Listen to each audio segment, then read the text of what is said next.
do you believe the Russians are being disrespectful when they say that your criticisms of Putin are simply an emotional response? And do you still believe that Putin actually wants to end the war? I can't tell you that, but I'll let you know in about 2 weeks. Within 2 weeks, we're going to find out very soon.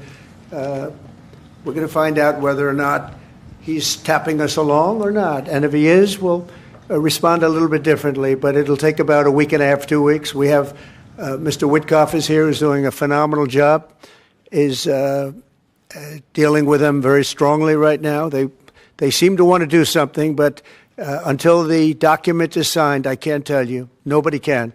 I can say this. That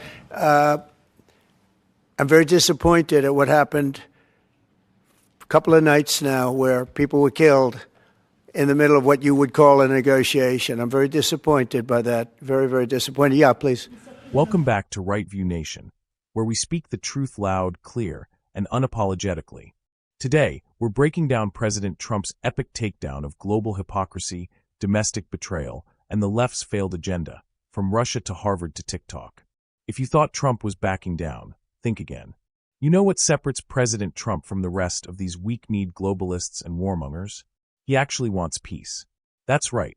While Biden and the global elite are busy funneling hundreds of billions of your tax dollars into Ukraine with no oversight, Trump says, let's talk peace, but only if Putin's serious. And he's not falling for games either. He says, give me 2 weeks, and I'll know if Putin is just dragging us along. That's called leadership. That's called America First diplomacy. No endless war. No foreign handouts. Just tough negotiating from a position of strength. And let's not forget, none of this would have happened if the 2020 election hadn't been rigged. Trump was right. No war, no October 7th, no inflation, and no embarrassment in Afghanistan.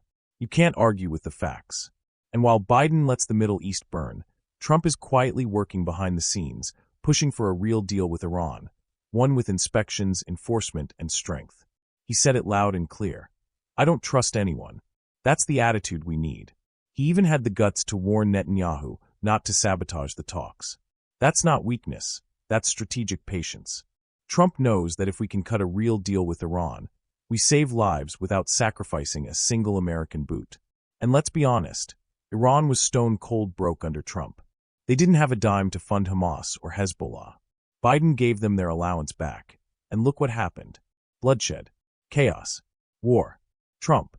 He shuts off the faucet and demands peace. Elon Musk criticized Trump's big tax bill, saying it didn't cut enough. But let's get real.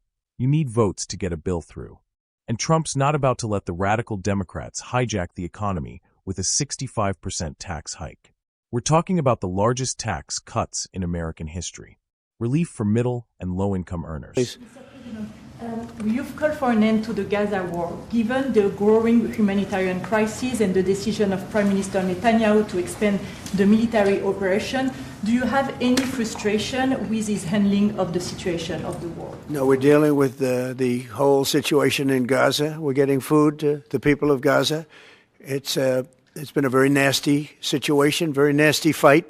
October 7th was a very nasty day, the worst that I think I've ever seen.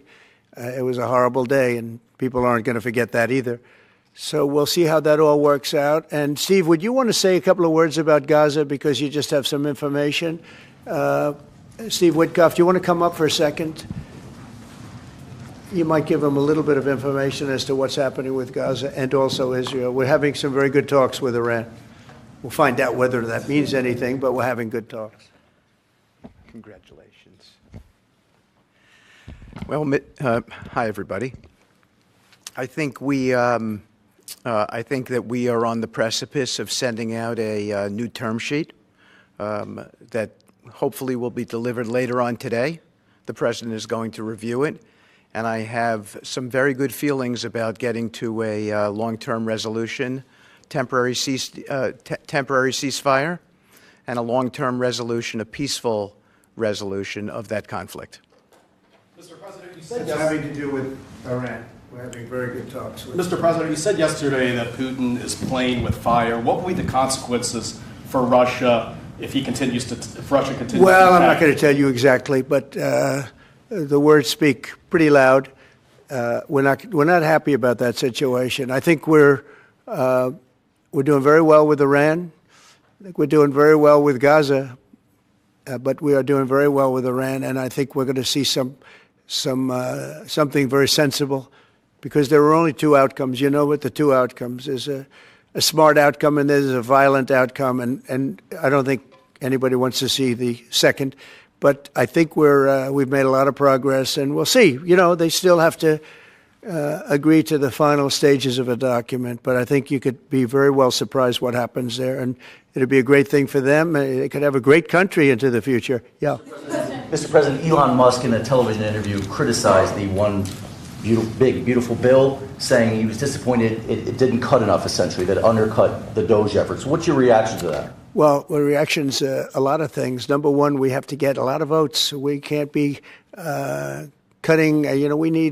We need to get a lot of support, and we have a lot of support. We had to get it through the House. The House was, we have no Democrats. You know, if it's up to the Democrats, they'll take the 65% increase. You know, if that doesn't get approved, this country is going to have a 65% increase in taxes and lots of other problems, big problems, almost bigger than that. But we'll have a 65% increase as opposed to the largest tax cut in the history of our country. We will be negotiating that bill, and I'm not happy about certain aspects of it, but I'm thrilled by other aspects of it. That's the way they go. It's very big. It's the big, beautiful bill, but the beautiful is because of all of the things we have. The biggest thing being, I would say, the level of tax cutting that we're going to be doing. We're going to make people really be able to. We'll have the lowest tax rate we've ever had in the history of our country, and tremendous amounts of benefit are going to the middle-income people of our country, low and middle-income people of our country.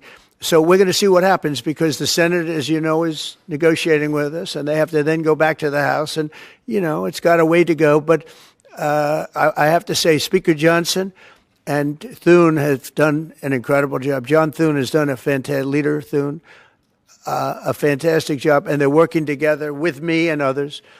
And I think we have an amazing, if we pull this off, remember, we have 0 Democrat votes because they're bad people. There's something wrong with them. You know, they'll let people pour into our country. Single biggest problem is we had 21 million people pour into our country, probably higher than that. And they're people that weren't supposed to be here. And many of those people are bad. Murderers, drug dealers, the mentally insane.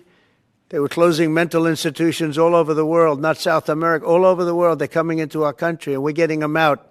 And we're having a hard time because some judges aren't making it very easy for us, and it's tough enough. They approved that. They allowed that to happen to our country. We don't have one Democrat vote. And if I were a Democrat, I'd be voting for this bill, and I'd get elected to any position I want as a Democrat. They're crazy. They're voting for a 65% tax increase. And they're only doing it for hatred. They're not doing it for any reason. They know it's terrible. Terrible politics, in my opinion. But so we have no Democrat votes. That means we have to get almost all Republican votes. And I think we're very close to doing that. I think it'll be very successful. Yeah, please. Mr. President, Wall Street analysts have coined a new term called the taco trade. They're saying Trump always chickens out on your tariff threats, and that's why markets are higher this week. What's your response to that? I kick out? Oh, isn't that nice? Chicken out. I've never heard that. You mean because I reduced China from 145% that I set down to 100 and then down to another number? And I said you have to open up your whole country. And because I gave the European Union a 50% tax tariff, and they called up and they said, please, let's meet right now. Please, let's meet right now. And I said, okay, I'll give you till July 9. I actually asked them, I said, what's the date? Because they weren't willing to meet. And after I did what I did, they said, we'll meet anytime you want. And we have an end date of July 9th. You call that chickening out? Because we have $14 trillion now invested, committed to investing when Biden didn't have practically anything. This country was dying. You know, we have the hottest country anywhere in the world. I went to Saudi Arabia. The king told me. He said, we have the hottest country in the world right now. 6 months ago, this country was stone cold dead. We had a dead country. We had a country people didn't think it was going to survive, and you ask a nasty question like that. It's called negotiation. You set a number. And if you go down, if I set a number at a ridiculous high number and I go down a little bit, a little bit, they want me to hold that number, 145% tariff. Even I said, man, that really got up. You know how it got? Because of fentanyl and many other things, and you added it up. I said, where are we now? We're at 145%. I said, whoa, that's high. That's high. They were doing no business whatsoever, and they were having a lot of problems. We were very nice to China. I don't know if they're going to be nice to us, but we were very nice to China. And in many ways, I think we really helped China tremendously because, they were having great difficulty because we were basically going cold turkey with China. We were doing no business because of the tariff, because it was so high. But I knew that. But don't ever say what you said. That's a nasty question. Go ahead. To me, that's the nastiest question. Wait a minute. Wait. Go ahead, please. President Zelensky says he's ready to sit down with you and Vladimir Putin in Geneva, and it sounds like General Kellogg is working on preparations for that. Are you planning to sit down with the two of them? Well, I will if it's necessary. It takes. We have to. I think I'm at this point. I wish it would have been that way a couple of months ago, but at this point, we're working on President Putin, and we'll see where we are. I think we're doing fine, but we'll see. I don't like what's happening. That's one thing I'll say. I don't like when I see rockets being shot into cities. That's no good. We're not going to allow it. You've always said that the war never would have started if you were would have never happened, and it didn't happen. He doesn't seem willing to do anything that you want him to do. Do you still believe that he wouldn't have launched the war? No. We would have never had a war. We would have never had a war. If I were president, if the election weren't rigged, you wouldn't have had the war. You wouldn't have had the war. You wouldn't have had inflation. You wouldn't have had October 7th. That would have never happened because Iran was stone cold broke. They didn't have any money to give to Hamas or Hezbollah. You wouldn't have had that Afghanistan most embarrassing moment in the history of our country. You wouldn't have had any of it. You wouldn't have had inflation because energy costs. Look what happened. I brought inflation down to practically zero. And all of the groceries and all of the eggs and all of the things that you've been hearing about, they're back down. They're way down from where they were. I did something in 4 months that nobody's seen. And I have to say, in 4 months, and I said it before, and everyone's talking about it all over the world, we've got the hottest country anywhere in the world right now. We're the only country anybody's even talking about. All right, please go ahead. What stopped you from imposing new sanctions on Russia? Only the fact that if I think I'm close to getting a deal, I don't want to screw it up by doing that. Let me tell you, I'm a lot tougher than the people you're talking about, but you have to know when to use that. If I think it's going to hurt a deal, this isn't my war. This is Biden's war, Zelensky's war, and Putin's war. This isn't Trump's war. I'm only here for one thing, to see if I can end it, to save 5,000 lives a week and a lot of money, the money being much less important because I made that money. I went to Saudi Arabia, Qatar, and UAE, and we brought back $5.1 trillion. So I made that money in about 2 hours, the money that we're talking about, but it's still think of it, $300 billion we've spent with no checks, no balances. They just send cash. You can imagine what's happened to that money. I never saw anything like it in my life, but I'm more interested because I picked up $5.1 trillion and, by the way, got a beautiful, big, magnificent, free airplane for the United States Air Force, okay? Very proud of that, too. They tried to say, oh, it's Trump's airplane. Oh, yeah, sure. It's too big. It's frankly, it's too big, much too big. When can we expect that to be the Air Force One? Well, it's here already. Yeah. It's in the country. It's being refitted for military standard. How much will it cost to refit it? Oh, I don't know. Whatever it is, a hell of a lot less than building a new one. We're waiting too long from Boeing. Boeing has got to get its act together. Yeah. Sir, on Nippon Steel, this arrangement that was just announced in the Golden Share, is that an arrangement you would consider for TikTok as well? Nothing to do with TikTok. Totally different kind of a deal. We'll have to get, to do it properly, we'll probably have to get China's approval. China's never easy. China's never easy. But I think we'll be able to save TikTok. I'd like to save TikTok. I mean, TikTok was very good to me. I won the young people by 37%. No Republicans ever won, and I won by 37%. And Charlie Kirk will tell you TikTok helped, but Charlie Kirk helped also. Oh, he just happens to be here. Look at it. He loves that we mentioned that name, right, Charlie? He's done great, and I appreciate all the help. But with young people, we won by 37%, Charlie, and you helped. But TikTok was amazing. And he was the first one. He said, get on TikTok. So I have a little bit of a warm spot. I know I shouldn't. They'll say, quid pro quo, put him in jail for the rest of his life, quid pro quo. No, TikTok was very good to me. I won young people. I don't know if it was because of TikTok, but it was something happened. No Republican has ever won they call them young people. Young people, you can define it a lot of different ways, but I won every age group in young people. And it never happened, and won by 37%. That's a lot. Yeah. President, back on Iran, did you warn Prime Minister Netanyahu against taking some sort of actions that could disrupt the talks there in a phone call last week? Well, I'd like to be honest. Yes, I did. Next question, please. Just last on sanctions. I did, yeah. If Senate Republicans want to push It's not a warning. I said I don't think it's appropriate. What exactly did you tell him? Did I you just said caution I him? don't think it's appropriate. We're having very good discussions with him, and I said I don't think it's appropriate right now. Because if we can settle it with a very strong document, very strong, with inspections and no trust. I don't trust anybody. I don't trust anybody. So no trust. I want it very strong where we can go in with inspectors. We can take whatever we want. We can blow up whatever we want, but nobody getting killed. We can blow up a lab, but nobody's going to be in the lab, as opposed to everybody being in the lab and blowing it up, right? Two ways of doing it. Yeah, I told him this would be inappropriate to do right now because we're very close to a solution. Now, that could change at any moment. Could change with a phone call. But right now, I think they want to make a deal, and if we can make a deal, save a lot of lives. When do you think a deal could happen on Iran? On which?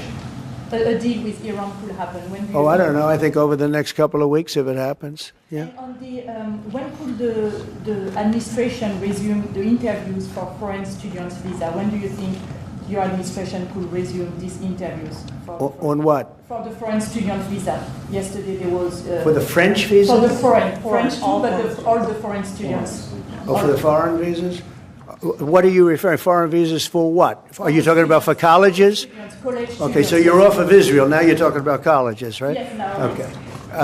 Well, we're going to see. Look, Harvard has been a disaster.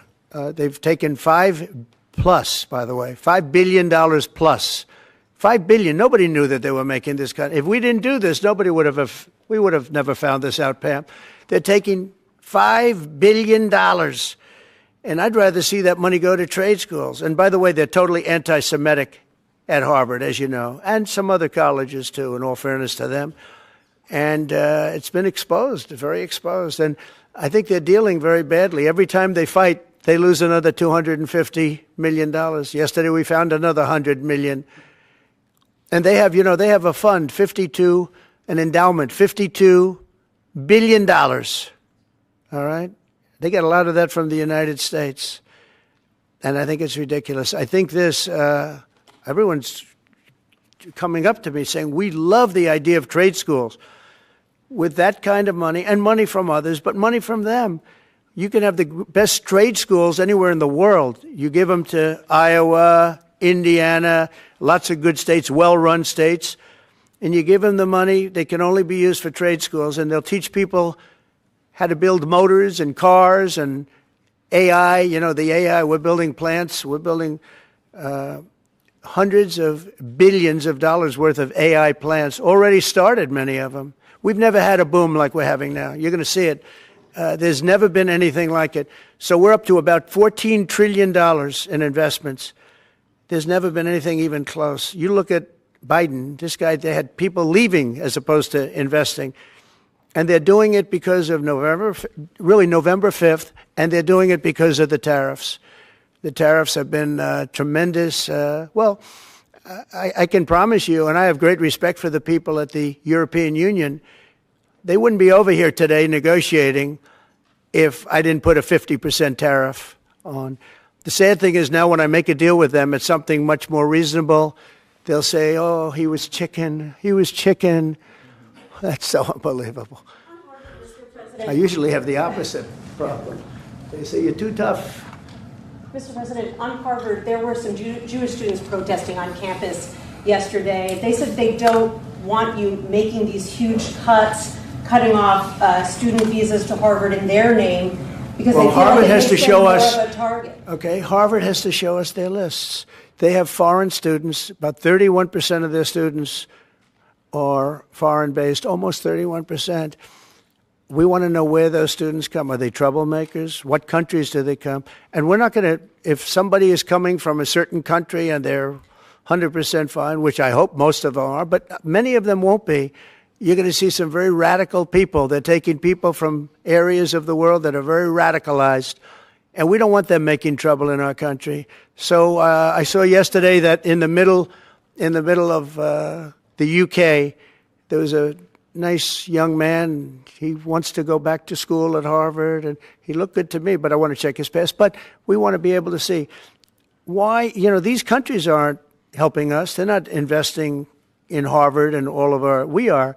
So why would 31%, why would a number so big? I think, number one, I think they should have a cap of maybe around 15%, not 31%. We have people who want to go to Harvard and other schools. They can't get in because we have foreign students there. But I want to make sure that the foreign students are people that can love our country. We don't want to see shopping centers exploding. We don't want to see the kind of riots that you had. And I'll tell you what, many of those students didn't go anywhere. Many of those students were troublemakers caused by the radical left lunatics in this country. All right, one more question. President, on Harvard, Yeah, go ahead, please. Will you pardon the people who are accused of conspiring to kidnap Michigan Governor Gretchen Whitmer? I'm going to look at it. I will take a look at it. It's been brought to my attention. I did watch the trial. It looked to me like somewhat of a railroad job. I'll be honest with you. It looked to me like some people said some stupid things. They were drinking, and I think they said stupid things. But I'll take a look at that. And a lot of people are asking me that question from both sides, actually. A lot of people think they got railroaded. A lot of people think they got railroaded. And probably some people don't. One more. Go ahead. Mr. Trump, Yeah. go ahead. How will the confrontation with Harvard end? Do you foresee? I don't know. I don't know. Harvard's got to behave themselves. Harvard is treating our country with great disrespect, and all they're doing is getting in deeper and deeper and deeper. They've got to behave themselves. I'm looking out for the country and for Harvard. I want Harvard to do well. I want Harvard to be great again, probably, because how could it be great? How could it be great when you have Harvard announced 2 weeks ago that they are going to teach remedial mathematics, remedial, meaning they're going to teach low-grade mathematics, like 2 + 2 is 4. How did these people get into Harvard if they can't do basic mathematics? How did they do it? I mean, people with 1,600 on their boards don't get in, and they're letting people in, and they're bragging about how they're teaching them basic mathematics. Where did these people come from? So we have to look at the list, and Harvard has to understand the last thing I want to do is hurt them. They're hurting themselves. They're fighting. Columbia has been they were very, very bad what they've done. They're very anti-Semitic and lots of other things, but they're working with us on finding a solution. Trump understands that American families are suffering, and he's fighting to keep more of your money in your pocket. And while the left plays their usual game of obstruction, Trump gets the job done, with zero Democrat support, because they hate America more than they love results. Let's talk TikTok. Trump isn't some out-of-touch boomer. He gets it. TikTok was a weapon to reach young patriots. He won the youth vote by 37%. That's unheard of for a Republican. And yes, Charlie Kirk was right there pushing for that social media play. That's why the establishment fears Trump. He's rewriting the rules and winning new hearts and minds while the left is busy grooming kids for drag shows. And now the left wants to ban TikTok to silence conservative voices? Of course they do. But Trump wants to save it and make it work for the country, not against it. Now this is where Trump drops the hammer.